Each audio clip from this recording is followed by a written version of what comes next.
Millions of people suffer from dental anxiety, dental fear, and dental phobia. Even though these terms all sound like they're referring to the same problem, each is its own distinction and severity. Dental anxiety is essentially the fear of not knowing what's to come, often spurred by a needed procedure you've never had done before.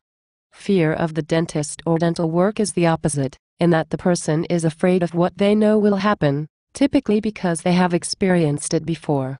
And dental phobia is a more extreme version of dental fear in which sufferers will avoid the dentist at all costs, including their own health. Dentists are aware of these conditions and, most will make a strong effort to ease any anxiety you may have. Communicating upfront about your worries lets them know how you're feeling, how you might react, and how they can help ensure all procedures, from preventative care cleanings to dental implants, go smoothly.